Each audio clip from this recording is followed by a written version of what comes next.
ഈ ഒരു എക്സാം കഴിഞ്ഞതോടെ നമുക്ക് കുറേ തിരിച്ചറിവുകൾ ഉണ്ടായിട്ടുണ്ട് അല്ലേ. അപ്പോൾ ഈ ഒരു രീതിയിൽ പഠിച്ചു കഴിഞ്ഞാൽ ഇനി അങ്ങോട്ടേക്ക് നല്ലൊരു മാർക്ക് വാങ്ങാൻ പറ്റില്ല. ക്വസ്റ്റ്യൻ പേപ്പറൊക്കെ അത്യാവശ്യം സ്റ്റാൻഡേർഡ് ആണ്. അപ്പോൾ കുറച്ചും കൂടി ഡീറ്റെയിൽഡ് ആയിട്ട് പഠിച്ചാലാണ് ഇനിയുള്ള ക്രിസ്മസ് എക്സാമിന് നല്ലൊരു സ്കോർ നമുക്ക് നേടാൻ വേണ്ടി പറ്റുക. അപ്പോൾ ഒരു എക്സാം കഴിഞ്ഞപ്പോഴേക്കും കുറേ സബ്ജക്റ്റിനൊക്കെ കുറേ പേർക്ക് മാർക്ക് കുറഞ്ഞു പോയിട്ടുണ്ട്. മക്കളെ നിങ്ങളൊന്ന് ആലോചിക്കുക, നമ്മളെ എക്സാമിനോടനുബന്ധിച്ചും എക്സാമിനൊക്കെ വളരെ മുമ്പ് തന്നെ നിങ്ങൾക്ക് ഓരോ സ്റ്റഡി പ്ലാൻ ഒക്കെ പറഞ്ഞു തരാറുണ്ട്. ഈ ഒരാഴ്ച ഈ രീതിയിൽ പഠിക്കണം, ഈ ഓരോ സബ്ജക്റ്റ് ഇത്ര സമയം കൊടുക്കുക, ഇതിന് ഇത്ര സമയം കൊടുക്കുക എന്നൊക്കെ പറഞ്ഞാൽ ഓരോ സബ്ജക്റ്റിനും അതിനനുസരിച്ച് അതിൻ്റെ പ്രാധാന്യം അനുസരിച്ച് ക്രമീകരിച്ച് കറക്റ്റായിട്ട് നിങ്ങൾക്ക് തന്നിട്ടുണ്ടായിരുന്നു. അത് കറക്റ്റായിട്ട് ഫോളോ ചെയ്ത ഒരു കുട്ടിക്ക് നമ്മുടെ ഓണം എക്സാമിനൊക്കെ വളരെ മുമ്പ് തന്നെ സിലബസ് തീർക്കാനും റിവിഷനുള്ള സമയം കിട്ടിയിട്ടുണ്ട്. കുറേ പേർക്ക് ഇപ്രാവശ്യം പറ്റാത്തത് റിവിഷനുള്ള സമയമാണ്.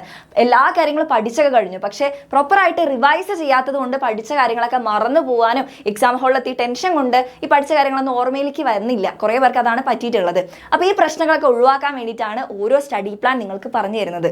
അപ്പോൾ മക്കൾ എന്ത് ചെയ്യുക, കറക്റ്റായിട്ട് ഇനിയെങ്കിലും അത് ഫോളോ ചെയ്യാത്തവർ ഇനി പറയുന്ന സ്റ്റഡി പ്ലാനൊക്കെ കറക്റ്റായിട്ട് ഫോളോ ചെയ്യുകയാണെങ്കിൽ ക്രിസ്മസ് എക്സാമിന് വളരെ നേരത്തെ തന്നെ നിങ്ങൾക്ക് സിലബസ് കവർ ചെയ്യാനും അതിനനുസരിച്ച് റിവൈസ് ചെയ്യാനും എക്സ്ട്രാ ആയിട്ടുള്ള ക്വസ്റ്റ്യൻസ് ഒക്കെ പ്രാക്ടീസ് ചെയ്യാനും നിങ്ങൾക്ക് നല്ലോണം സമയം കിട്ടും. അപ്പോൾ ഈ ഒരു ക്വസ്റ്റ്യൻ പേപ്പർ ഓണപരീക്ഷ കഴിഞ്ഞപ്പോൾ തന്നെ നിങ്ങൾക്ക് മനസ്സിലായി ക്വസ്റ്റ്യൻസ് ഒക്കെ അത്യാവശ്യം ഡീറ്റെയിൽഡ് ആയിട്ട് ടെക്സ്റ്റ് ബുക്ക് അത്യാവശ്യം നല്ല രീതിയിൽ പഠിച്ച ഒരു കുട്ടിക്ക് മാത്രമാണ് ആൻസർ ചെയ്യാൻ പറ്റുക. പിന്നെ കുറേ ചോദ്യങ്ങളൊക്കെ ഇൻഡയറക്റ്റ് ആയിട്ടാണ് ചോദിച്ചിട്ടുള്ളത്. ടെക്സ്റ്റ് ബുക്കിൽ അതേ ചോദ്യങ്ങളൊന്നും അല്ല ചോദിക്കുന്നത്, ഒന്ന് മാറ്റിയൊക്കെ ചോദിച്ചു കഴിഞ്ഞാൽ ട്വിസ്റ്റഡ് ആയിട്ട് ചോദിച്ചു കഴിഞ്ഞാൽ നമുക്ക് ചെയ്യാൻ അറിയണം. അപ്പോൾ ഇതൊക്കെ അറിയണമെങ്കിൽ നമ്മൾ എന്ത് ചെയ്യണം, നല്ലോണം പ്രാക്ടീസ് ചെയ്യണം, കുറച്ചധികം സമയം കണ്ടെത്തണം. അപ്പോൾ നമ്മുടെ ഏറ്റവും വലിയ ഉദ്ദേശം എന്ന് പറഞ്ഞാൽ ആദ്യം തന്നെ പെട്ടെന്ന് സിലബസ് തീർക്കുക, എക്സ്ട്രാ ആയിട്ടുള്ള ക്വസ്റ്റ്യൻസ് പ്രാക്ടീസ് ചെയ്യുക, ഇതാണ് ചെയ്യേണ്ടത്. അപ്പോൾ നിങ്ങൾ എന്ത് ചെയ്യുക മക്കളെ, ഇനി ഒട്ടും സമയം കളയാതെ പ്രോപ്പറായിട്ട് എന്ത് ചെയ്യുക, സ്റ്റഡി പ്ലാൻ അനുസരിച്ച് തന്നെ ഒരു പ്ലാൻ വെച്ച് തന്നെ പഠിച്ചു തുടങ്ങും. അപ്പോൾ ഞാനിപ്പോൾ കാണിക്കാൻ പോകുന്ന നമ്മുടെ സ്റ്റഡി പ്ലാൻ എന്ന് പറയുന്നത് ഈ ഒരാഴ്ച നമ്മുടെ യുവ ബാച്ചിൽ എങ്ങനെയാണ് ക്ലാസ് പോകുന്നത് ആ ഒരു ടൈം ടേബിളാണ് ഞാൻ നിങ്ങൾക്കും പറഞ്ഞു തരാൻ പോകുന്നത്. അപ്പോൾ നിങ്ങൾക്ക് നമ്മുടെ ബാച്ചിൽ ജോയിൻ ചെയ്യുകയാണെങ്കിൽ ഈ ലൈവ് ക്ലാസ് ഒക്കെ നിങ്ങൾക്ക് ലൈവായിട്ട് തന്നെ ക്ലാസ് അറ്റൻഡ് ചെയ്ത്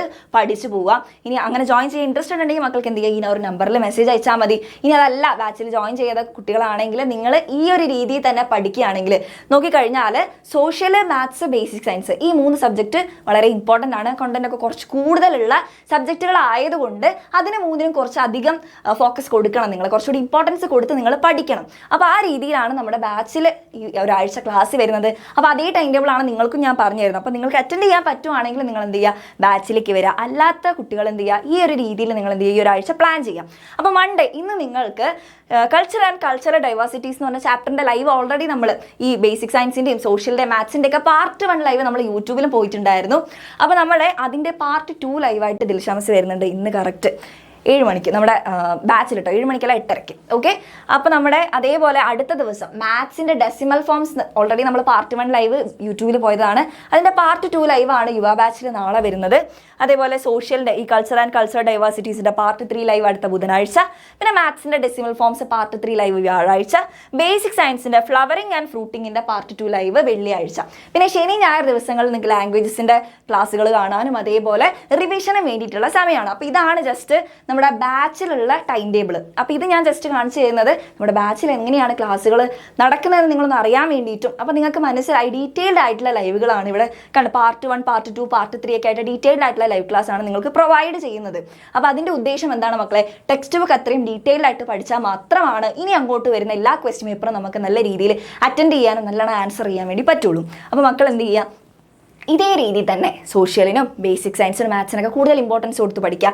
ശനിയാഴ്ച ആകുമ്പോഴേക്കും നിങ്ങൾ എന്ത് ചെയ്യുക, നിങ്ങളുടെ ഇംഗ്ലീഷ്, ഹിന്ദി, മലയാളം ലാംഗ്വേജ് ഇല്ല, നിങ്ങളുടെ ലാംഗ്വേജ് ഏതാണോ അതിനനുസരിച്ച് ഒന്ന് വായിച്ചു തുടങ്ങുക. കുറേ പേര് ചെയ്യുന്ന കാര്യം എക്സാമിൻ്റെ ആ സമയത്ത് മാത്രമായിരിക്കും ഈ ലാംഗ്വേജ് പഠിക്കാൻ തുടങ്ങുക. അങ്ങനെ ചെയ്യരുത്. നേരത്തെ തന്നെ എന്ത് ചെയ്യുക, ടെക്സ്റ്റ് ബുക്കായിട്ടൊരു പരിചയം വേണം, നല്ലോണം വായിച്ച് പഠിക്കുക. വായിച്ച് തന്നെ വായന വളരെ ഇമ്പോർട്ടൻ്റ് ആണ്. എന്നാലാണ് നിങ്ങൾക്ക് നല്ലോണം ആൻസർ എഴുതാൻ വേണ്ടിയിട്ട് ഐഡിയാസ് ഒക്കെ ഡെവലപ്പ് ആവുള്ളൂ.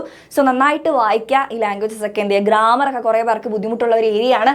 അതൊക്കെ കറക്റ്റ് ചെയ്യേണ്ടത് എന്താണ്, ശനിയാഴ്ച ദിവസങ്ങളിലൊക്കെ നിങ്ങൾ അതിന് വേണ്ടി സമയം കണ്ടെത്തുക. നിങ്ങൾക്ക് ലീവുള്ള ദിവസങ്ങളൊക്കെ അതിന് വേണ്ടിയിട്ട് യൂട്ടിലൈസ് ചെയ്യാം. ഇനി സൺഡേ നമ്മൾ ജസ്റ്റ് പഠിച്ചു പോയതുകൊണ്ട് കാര്യമില്ല. ഓൾവേസ് പറയുന്ന കാര്യമാണ് റിവൈസ് ചെയ്യുക എന്നുള്ളത് വളരെ ഇമ്പോർട്ടൻ്റ് ആണ്. അപ്പോൾ ഒരാഴ്ച പഠിച്ച സബ്ജക്റ്റുകളിൽ കാര്യങ്ങളൊക്കെ എന്ത് ചെയ്യുക മക്കളെ, സൺഡേ ആകുമ്പോഴേക്കും നിങ്ങൾ റിവിഷൻ ചെയ്യുക. അതേപോലെ മൺഡേ അടുത്ത ദിവസത്തെ ക്ലാസ്സിലേക്ക് പോകേണ്ട എന്തെങ്കിലും വർക്ക് ഒക്കെ ഉണ്ടെങ്കിൽ അതൊക്കെ സൺഡേ ചെയ്ത് തീർക്കാം. അപ്പോൾ ഇതാണ് നമ്മുടെ ഒരു വീക്കിലെ പ്ലാൻ പറയുന്നത്. അപ്പോൾ നിങ്ങൾക്ക് നമ്മുടെ ബാച്ചിലൊക്കെ നമുക്ക് ഡീറ്റെയിൽഡ് ആയിട്ട് ലൈവ് ക്ലാസ്സുകൾ ഉണ്ട്. അതേപോലെ നിങ്ങൾക്ക് ഇപ്പോൾ ഒരു ലൈവ് ക്ലാസ് നിങ്ങൾക്ക് കണ്ട് മിസ്സായി പോയി വിചാരിച്ചു എന്തെങ്കിലും എമർജൻസി സിറ്റുവേഷൻ കണ്ട് നിങ്ങൾക്ക് അത് കാണാൻ പറ്റിയില്ലെങ്കിൽ അത് അവിടെ റെക്കോർഡഡ് ആയിട്ടുണ്ടാവും. അപ്പോൾ ആ ക്ലാസ് നിങ്ങൾക്ക് കാണാൻ യൂട്ടിലൈസ് ചെയ്യാം. അതേപോലെ എക്സ്ട്രാ ആയിട്ടുള്ള ക്വസ്റ്റ്യൻസ് ധാരാളം പ്രാക്ടീസ് ചെയ്യണം. ഇൻഡയറക്റ്റ് ആയിട്ടുള്ള ചോദ്യങ്ങൾ വരുന്നുണ്ട് ടെക്സ്റ്റ് ബുക്കിൽ, അതേപോലെയല്ല നിങ്ങൾക്ക് എക്സാമിന് ക്വസ്റ്റ്യൻസ് വരിക. സോ അത് പ്രാക്ടീസ് ചെയ്യാൻ വേണ്ടിയിട്ട് വർക്ക്ഷീറ്റും PDF ക്ലാസ് നോട്ട്സും എല്ലാം നിങ്ങൾക്ക് നമ്മുടെ ബാച്ചിലുണ്ട്. ഇപ്പോഴാണെങ്കിൽ ഒരു ഫീസിൻ്റെ റിഡക്ഷൻ ഉണ്ട്. 1899 റുപ്പീസ് നമുക്ക് എന്ത് ചെയ്യാം, ബാച്ചിലേക്ക് ജോയിൻ ചെയ്യാം. പിന്നെ വേറൊരു കാര്യം കൂടി പറയാനുള്ളത്, ഇന്ന് നിങ്ങൾക്ക് കറക്റ്റ് 7 മണിക്ക് ബേസിക് മാത്സിൻ്റെ ലൈവ്, കുറേ പേർക്ക് ബേസിക് സെറ്റ് ആവാത്തതുകൊണ്ടാണ് ഇപ്രാവശ്യം മാർക്ക് കുറഞ്ഞു പോയത്.